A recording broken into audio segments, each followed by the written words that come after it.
Ladies and gentlemen, Nicole Kidman.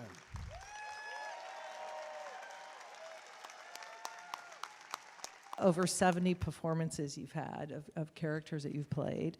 To me, when I look at some of this stuff, and obviously this year you have 2 films, Boy Erased and Destroyer, which you guys are lucky enough to be going to see after we finish chatting. But it seems like your work is only getting better and more interesting as you go along in your career. Do you look at things differently now than you did, let's say, when you were just starting out and we first met you when you came, it was Dead Calm, I think, and then you went into Days of Thunder and you kind of started your path here in America with that? I started actually at 14 in a film called Bush Christmas, and I got to get out of school for 6 weeks, but I think my whole journey has always been trying to find characters. And as an actor, you're very much, you're not in the driver's seat. I mean, you need a director to choose you. You audition a lot, particularly when you're young. It's like that's what you do. And sometimes you get the role and sometimes you don't. And I think you just have to have a passion and sort of view it as a long term, because for me it was always the journey. I wanted to go and explore the world. I wanted to explore the human psyche. I wanted to live a well-examined life. And by doing what I do and being given the chance to be able to act, it's taken me on this extraordinary road. And I've worked with the greatest directors in the world. I've been around the greatest minds. I've been the recipient of some of the greatest writers and their words. So it's an amazing place to be, but I never would have thought that it was going to be like this. I dreamed big, but not like this. And how do you sustain that passion and curiosity and energy to take on what you do? Because you do give 100% at every single performance, whether it is a supporting or the lead. I mean, it ebbs and flows, and that's the truth of it. There's times when you go, I just don't have anything left to give. And there's been times when I've gone, okay, I'm now drained. I don't know where I'm at in my life. I've got to go and find. And I always say, you know, you have to have the life to then be able to go and put it into your art. And I've had a crazy life. I just have. And I've also had, I'm a highly sensitive person, and I also attach very strongly to people. And so with that comes all of the emotions that are attached to that. And that then gives me the well to draw from. But I'm also I'm still very curious. I still have this passion for the work and for being on the set, and that time between action and cut, it is still extraordinary to me. And sometimes it falls and you just go, I'm never ever going to be any good ever again. And then something happens and it ignites and you're off. And I love it, and I still love it to this day. Now you've said before that Moulin Rouge is the film that if you see it on TV, you have to watch it. Perhaps, I don't want to say one of your favorite films, but how important was that moment and that character, what you did in Moulin Rouge with Baz and playing Satine? I mean, I grew up in a family where musicals were considered the best. That was what you wanted to, that's what you wanted to do. My family, we would stand around the piano, we would sing, but I don't have a great voice. I have a medium voice, but I don't have a voice that could sustain a Broadway show, 8 shows a week for, years. But suddenly Moulin Rouge came along, and it was like, oh my gosh, I get to sing and dance and act, which is what they used to do. I mean, the great actresses all could do all of those things. So it was kind of like being given this opportunity. Then, of course, I freaked out and went, I can't do it. And Baz kind of had to push me into it. And he's such a showman, Baz. I mean, so he almost willed that performance, and that out of me. And I'd always said I wanted to make a love story.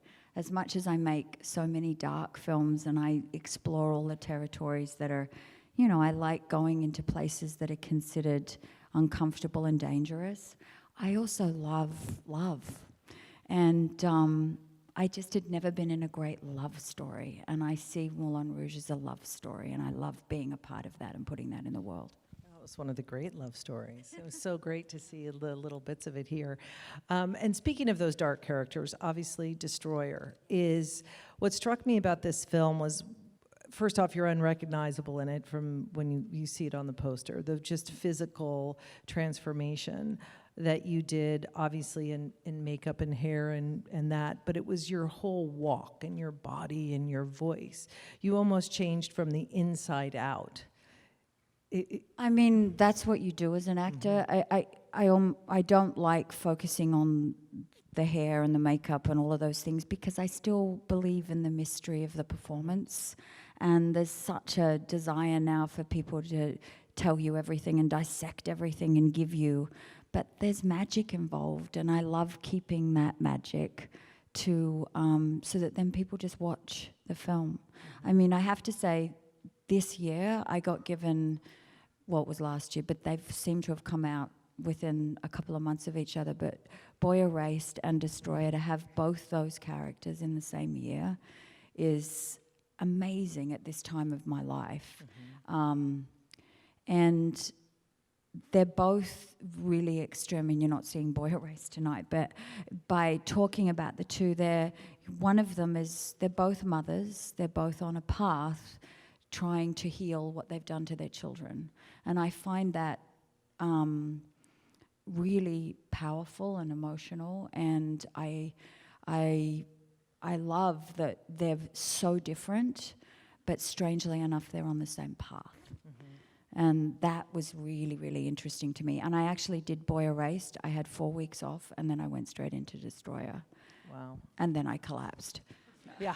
I was going to say, because it's a very physical performance, and it's also very masculine, but yet so deeply I see feminine. it as deeply female. Yeah, it is. Which is a weird thing to say, but I do see it as deeply female because her motivations are female. I mean, you haven't seen the movie yet, but there's a moment when, and only a woman gets to experience this, when she finds out she's pregnant and it's a flash, she's high. She's doing cocaine. And that is devastating for her. That's the beginning of her relationship with her child. So that's a female situation for her. That is, and it's so complicated and devastating. It leads her on this very, very destructive path. But she's maternal, and she's operating from a maternal force. It may have been a maternal force that has made massive mistakes, has not been there, and has not been what we call a good mother, but she's a mother. And the basis for so much of her motivations and her drive is from that, and her shame and her pain. She's also tough and can shoot, and is, I actually kind of, this character, morally complicated. I loved all of it, but we actually have the director here as well, and I would love to bring her up. Who's a woman? Yeah, Karyn Kusama.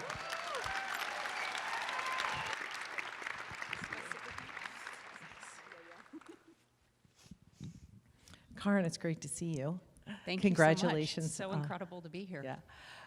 Let's talk about this synergy of the two of you working together. You've said before, when you were in Telluride, I think it was, about how you kind of had this kismet going. You would finish each other's sentences at one point because you were so enmeshed creatively in what was going on in the film and with your character. Yeah, I felt like I learned at a certain point that that part of the fascinating experience of making this movie with Nicole was that I wasn't directing Nicole. I was sort of having a shadow conversation with Nicole while talking to the character she was playing in some way, and so I had to find another way in, and I think we found this kind of minimal sort of spiritual psychic thread that we lived on. I think it's effective, and I think it worked, but it was like a heads pressed together communion in some way. Well, I love the way Los Angeles plays a whole other character in this film, and how it's the genre, and it's a little film noir, but yet it's a thriller, and yet it's a very emotional, like you said, there's such a core, so much at stake for your character, for Erin. You know, it's like right in there about her child and the decisions she's made. For you, was there anybody, and obviously Nicole is a perfect person to play that, but did you even imagine that you would get her? There was nothing in my past that would suggest I could play the role, which is why actually I had to go, do you think I can do this? And that was what was interesting, was creating her together, which is what I love to do, because the synergy between an actor and a director, if it works, it's very powerful. It's deeply intimate, and out of that, you create the character together. Sorry to cut you off. No, I was just going to say, do you run towards things that scare you? It sounds so screwed up, but probably. Yeah. But partly it's because I'm not interested in what I know. I'm interested in what I don't know. I'm drawn to places I haven't been, and I'm interested in exploring the human psyche. And actually, by seeing the world through different eyes, it gives me the chance to feel more a part of the world. So as much as I feel, it's not even scared, it's just more, I'm drawn to trying to understand the human condition, and I'm interested in behavior and why people do things, and I'm interested in people. And for Karyn, for you, what was special about working with Nicole on this? What did she bring to this role? I mean, it's actually tough to quantify, because there was so much every day that surprised me and that delighted me. And I will say with Nicole, I feel like she's an adventurer. And so Awkward sitting here. I love it. I think I could do this all night. I mean, I guess I feel like I could talk. Yeah. I could just speak so honestly and ask for things that felt sometimes a bit off the wall, and I never got that look. In the same way that I don't think an actor wants a director to judge the performance or judge the character, I never got back from Nicole a sense of, no, I'm not going to hear that. No, I don't. There was just an open channel there, and yet here she is playing someone who is so shut down and so emotionally damaged and withholding. And so to have to operate on two planes like that, I think it's a real privilege to be working with somebody who, as an artist, is living on that frequency, because in fact, I don't think we can't always be at that frequency. So it was a privilege to see. All right, I'm not going to put you on the spot on this one necessarily, but there has been so much talk in the last year and a half about women directors and artists and producers, and I know, Nicole, you obviously had great success in producing Big Little Lies, and you have a company that's continuing to do that. And Karyn, you made one of my favorite movies, Girl Fight. Do you feel it was different? People always talk about the difference of having a female director or female crew. Can you guys speak at all to that? Did it feel different making this movie? Did it feel the same? I mean, I don't know about different, because it is what it is. I just think right now, and I say this because I'm in a position to sometimes, and only sometimes, go, we can get this made, or can we get this made, or get this financed. To put my weight behind women right now is an important thing for me to do. And it's unfortunate that it's not just even, that you don't just show up, and sometimes it's an all-female crew, sometimes it's all male, a lot of times it's just mixed. I mean, it isn't like that. It is still statistically very imbalanced.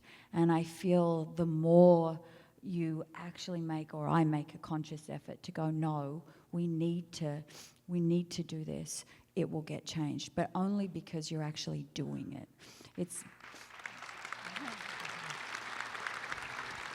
And so having a female DP and a female editor, and you keep going, I mean, primarily female crew. Yeah, a lot of women were heads of departments, which I just created a great feeling on set.